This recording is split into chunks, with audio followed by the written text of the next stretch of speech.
अस्सलाम वालेकुम। हाँ जी दोस्तों, क्या हाल है। तो जैसा कि आपको पता है कि बहार का मौसम शुरू हो गया है और अब गर्मियों की सब्ज़ियों को लगाने का भी बेहतरीन वक्त है। तो आज हम आपके साथ करेले के बीज लगाने का तरीका शेयर करेंगे।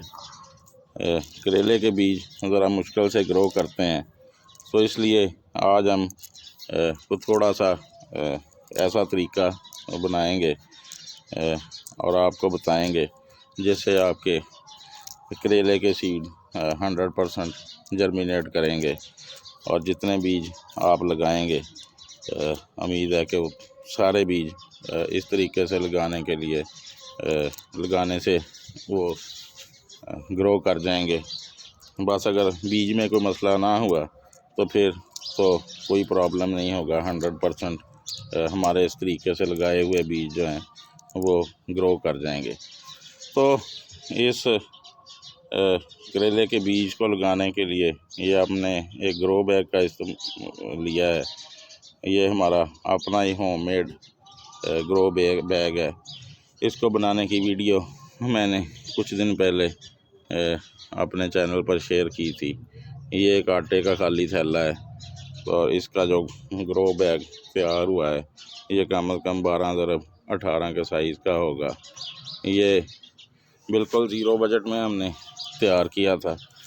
तो चलें अपने टॉपिक पर आते हैं और बीज लगाना शुरू करते हैं।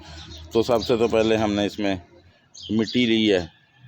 इसकी कंपोजिशन मैं आपको बता दूं कि इसमें 50% है अपना बाल मिट्टी है और 40% इसमें हमने गाय का गोबर शामिल किया है।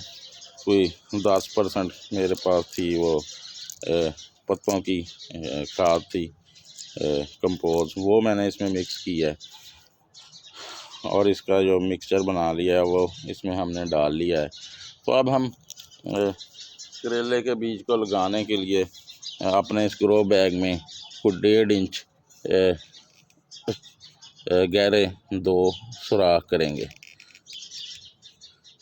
ये आमतौर पर जो बैग हमें ग्रो बैग बाज़ार से मिलता है उससे ये बड़ा बैग है, तो इसलिए इसमें 2 बेलें हमारी आसानी से तैयार हो जाएंगी।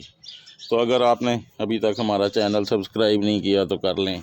वीडियो पसंद आए तो इसे लाइक भी करें, दोस्तों के साथ शेयर करें।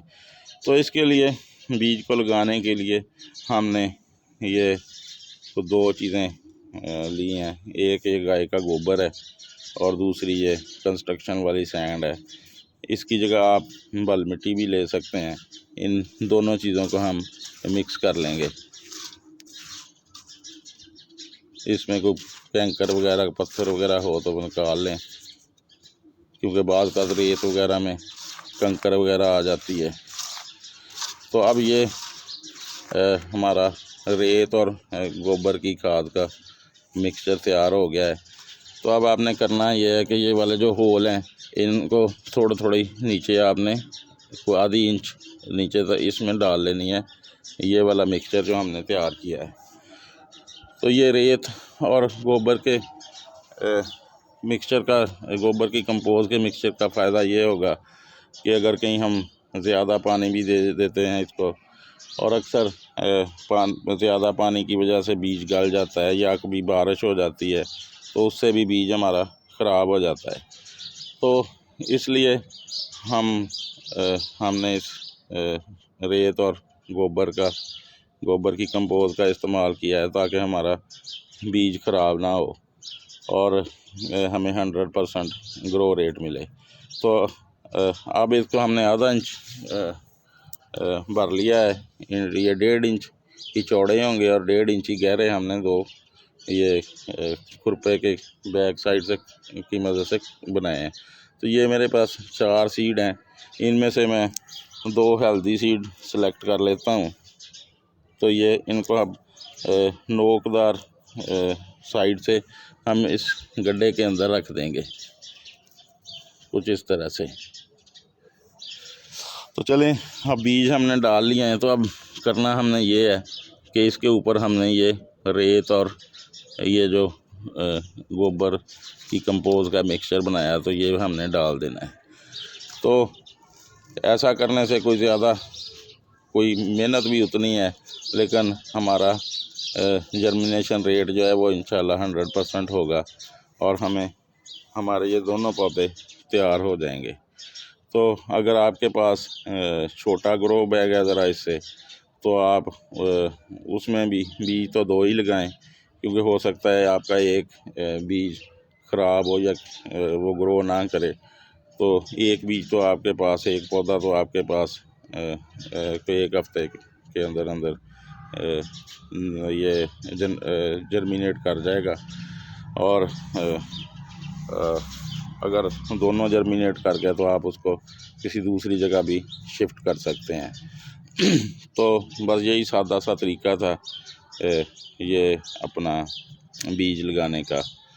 तो आप भी कुछ इस तरह से बीज लगाएं तो आपका इंशाल्लाह सक्सेस रेट भी 100% होगा।